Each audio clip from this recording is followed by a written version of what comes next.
This is amazing. This is the details of what's been going on in the trial to lock up the Uhuru 3. The FBI has been going after them for years. I had Chairman Yeshitela over a year ago to speak about what's been going on, but the trial has started. It's been going on for a week. I hope you guys have been talking about it and sharing about it in order to get the word out there to support them. This is happening in Florida. So this is basically the FBI, the U.S. government, against 3 members of this group, this movement that have done a lot of great work over decades and decades. And anyway, I gotta read you some of what's been going on in this in this trial. The first week of the free speech trial of Chairman Omali Yeshitela, Penny Hess, and Jesse Neville left observers shaking their heads and asking how the government has dedicated 30 FBI agents over the course of 3 years, conducted military raids on peaceful U.S. residents, offered a $10 million reward for information, and still has no case. You'd think by now they could come up with something that might resemble a case against the Uhuru 3. But it's just only 30 FBI agents. I mean, listen, I can do anything with 30 FBI agents. Well, you can't get that done.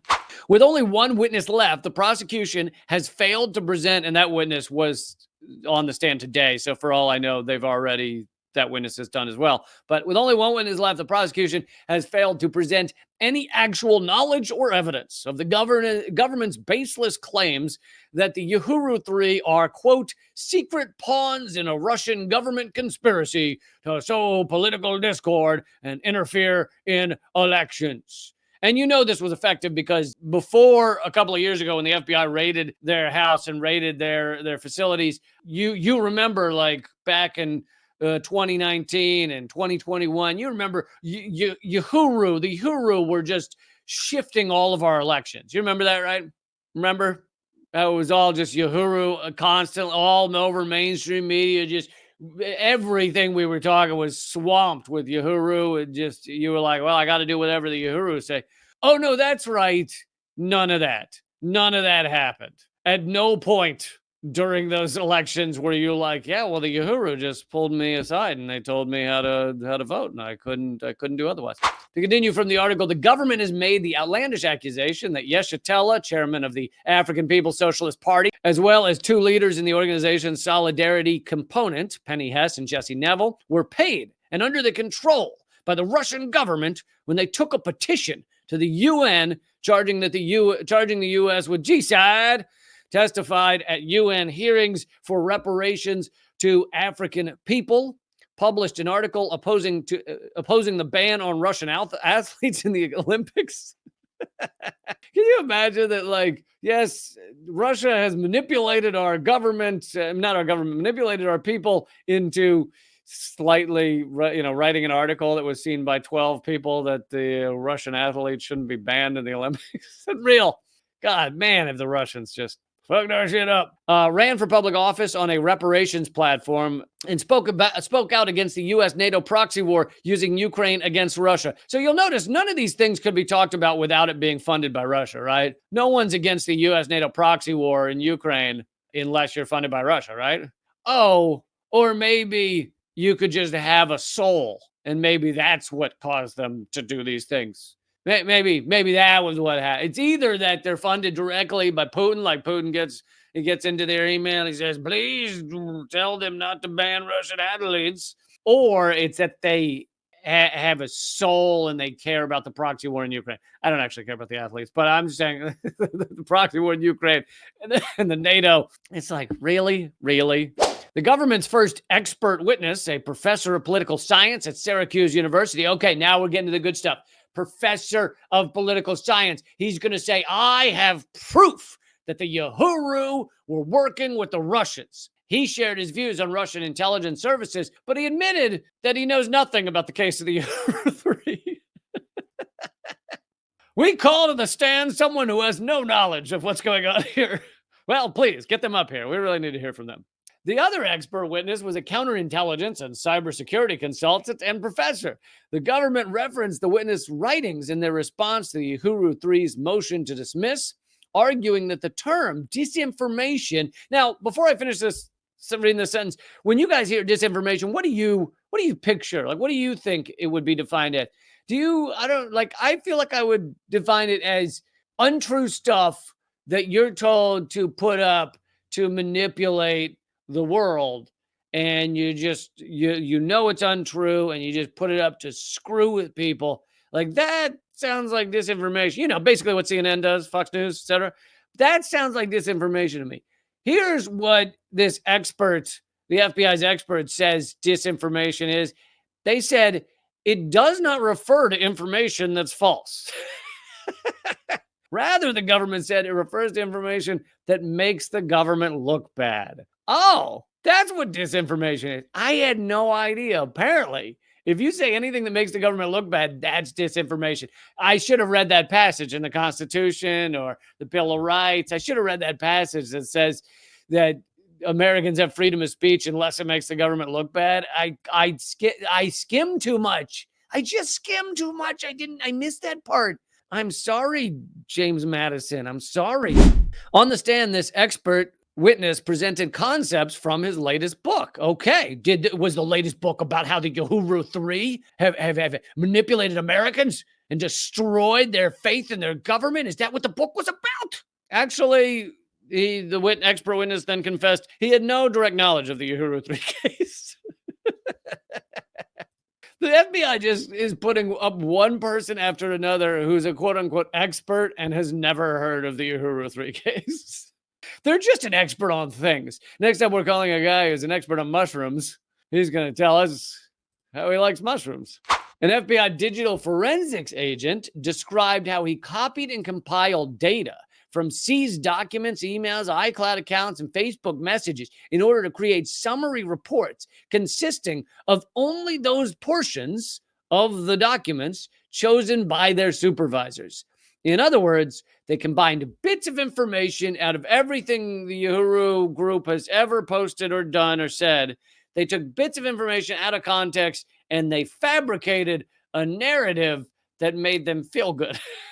This is what the FBI did. They took everything. I mean, imagine if you took everything I've ever posted and you took like bits of sentences and put them together into some, Mad Libs. Can you imagine the crazy shit that you could make it look like I said? Hell, if you just took the stuff that was sarcastic, like when I go, hey, I hope a meteor takes out planet Earth. If you just took that sentence and put it on a piece of paper and said he would like a meteor to kill everyone on the planet, then if you take the sarcasm out, very different conversation. The Uhuru movement was a prominent voice in protests. So a lot of what they're accusing them of, it goes back to even 2014 when they apparently some members of the Uhuru went and spoke in Russia. I think maybe they were paid to speak in Russia, which it's not uncommon for people to be paid to speak places. It does not mean that they are then controlled by those human beings that pay them to speak or pay them for an article or pay them for a video, or that's what a lot of writers do, is they're paid for a video. It doesn't mean that they're told what to say. Now, there are organizations like CNN or MSNBC or Fox News where you are paid and told what to say. That does happen, but it does not automatically mean. I've been paid to write for many outlets, and it doesn't mean they're telling me what to say. Back in 2014, the Uhuru movement was a prominent voice in the protests going on across America. It received many offers of support, including from the anti-globalization movement of Russia. I don't know anything about that movement, but anyway. So it was the leadership of the Uhuru movement that attracted support from around the country and the world. It was not the orders of a Russian NGO that caused the Uhuru movement to do the work or express the opinions it had been doing for more than 60 years. So the Uhuru movement basically has the same stances. I mean, obviously, they insert topical news wherever, but what they've stood for has been essentially the same throughout their entire history. And yet recently, because the FBI wants to lock them up and wants to show that we don't have freedom of speech anymore, the same stances they've always had are now considered criminal behavior. The prosecution introduced communications from the anti-globalization movement's president, Ayanov, So this is a Russian non-governmental agency, so not connected to the Putin government. It's a Russian NGO seeking to discuss Jesse Neville's 2017 campaign for St. Petersburg mayor. So Jesse Neville, a member of the Uhuru movement, ran for mayor of St. Petersburg in 2017. Now, I was not familiar that that was going on in 2017. I had never heard his name until recently, but anyway. Under cross-examination, the FBI agent admitted that the government has no evidence that Neville ever worked with Ionov on the local electoral campaign, nor did he receive any campaign donations from any Russians. Wow. Doing a great job manipulating that election, huh?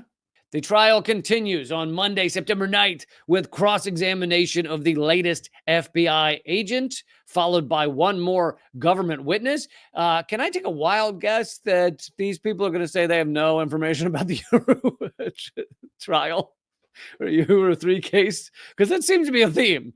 Is bringing up witnesses that go, I have no idea what the fuck's going on here. They're like, I don't know. Why am I here again?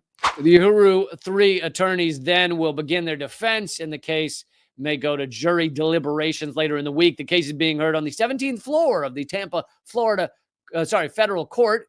If you'd like to attend, it's the largest courtroom in the courthouse, and it's been packed with supporters all week, spilling into the overflow rooms. I always thought I was called to jury duty recently, and I was in one of the overflow rooms, and it's always it just offends me to be called overflow.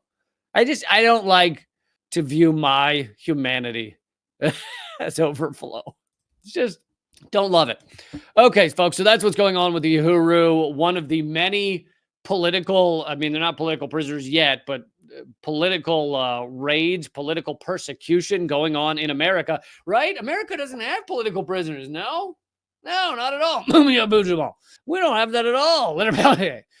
We've never had political prisoners of any kind. Stephen Hunsker.